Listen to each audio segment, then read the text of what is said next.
Eu fiz um vídeo sobre o chamado de Jesus no coração, convidando as almas a, a oferecerem esse sim para Deus, né? Oferecerem esse sim para Jesus. E agora eu queria falar um pouquinho sobre a questão do quanto de nós que nós podemos e vamos dando para Jesus. Então, como que acontece isso? Quando a gente compreende que nós somos espíritos imortais e que Jesus é espírito, a essência dele é espiritual, ele é grande, ele é soberano, ele está em toda a criação. Quando nós entendemos que é o próprio Jesus chamando as nossas almas a um pertencimento mais profundo a ele. Então, quando nós reconhecemos essa grandeza e essa força que chega a nos subjugar, porque a gente se reconhece tão pequeno, tão humildes, pecadores, e Jesus tão grande, numa essência tão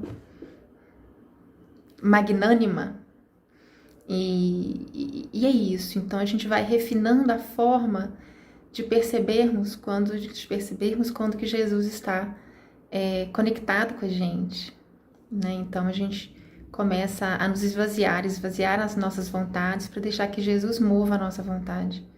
É a vontade do Cristo que me move para tal ou qual sentido. Eu começo a entender esse grande, esse vultuoso Espírito de Deus que me move em tal ou qual sentido para a obra que é dele mesmo. Opa, já não é meu, já não sou eu mais. Então é esse grande anseio por realizar algo por Cristo, seja dentro da minha vida pessoal específica, seja para algo que esteja além da minha vida, né, pessoalmente falando. Mas assim, o que eu quero falar é que Jesus move a nossa vontade, para que a gente ceda à nossa vontade e realize segundo a vontade dele nas nossas vidas. Como que é isso? É uma renúncia do ego, uma renúncia do nosso eu.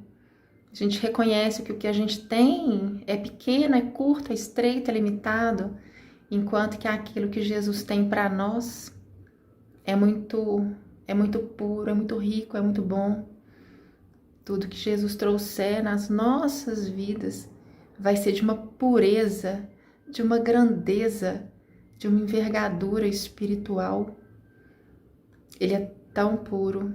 E assim a gente vai conhecendo Jesus dentro da gente, porque ele se apresenta dentro, movendo a nossa vontade dentro, nos incitando a atuarmos com as virtudes que são dele. Então, esse conhecimento de Jesus é todo interno. E é isso, Jesus chama as suas ovelhas. Mas a gente tem que desfazer do nosso ego, a gente tem que deixar isso para trás para segui-lo. Então, eu gosto muito, muito daquela imagem que é assim. É Jesus caminhando e os discípulos, os apóstolos, que sejam os discípulos, caminhando com Jesus, juntinho com Jesus. Em determinados trechos do caminho, Jesus pede que nós abramos mão de alguma coisa pessoal, algo do ego, algum desejo, um apego, um pensamento, um sentimento em relação a alguém. Jesus pede que nós abramos mão do nosso ego, das nossas conveniências, dos nossos padrões já estreitos, pessoais, para realizarmos a caminhada que Ele está realizando em nós, caminhada de Cristo em nós.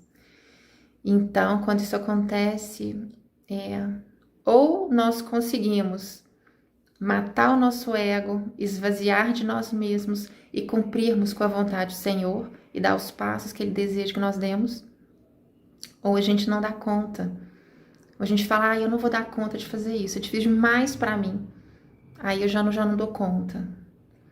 Então é nesse momento, quando os discípulos não dão conta, é que vem a percepção, a imagem de que o Jesus continua seguindo o seu caminho com aqueles discípulos que deram conta de dar esses passos, enquanto que os que não dão conta, eles realmente ficam para trás. Eles ficam e Jesus vai para frente e segue essa caminhada da conversão. Uma caminhada da conversão, porque o processo da conversão, ele é gradativo também. É o grau de entrega que nós conseguimos dar de nós mesmos para Deus, para que possamos ser substituídos por Deus em nós. Ou seja, é um trabalho praticamente sem fim, né? Que é nós nos unirmos ao Santo Espírito do Senhor nessa grandeza, como instrumentos esvaziados de nós mesmos, 100% de Jesus, né? Então esse é o processo da conversão do discípulo. É isso, essa era a imagem que eu queria trazer para vocês, os passos seguintes desse chamado de Deus, como que Jesus move a nossa vontade. E eu vou usar uma palavra, porque é como se ele estivesse nos seduzindo e a gente fica morrendo de amor por Jesus. A gente morre de amor por Jesus, a gente é apaixonado. Ele se faz e se coloca como primeiro na nossa vida. Então, se não existe nenhum outro igual a ele, então a gente realmente começa a se enxergar como almas subjugadas ao grande e santo amor de Cristo, ao seu poder reitor e soberano de nossas almas. E é bonito. Então esse vídeo tem como objetivo trazer essas reflexões mais sérias e incitar as almas para que persistam e para que vá oferecendo para Jesus aquilo que ele pede, né? Porque nisso está o caminho de um pertencimento mais profundo a Cristo. Obrigada, um abraço, tchau, tchau.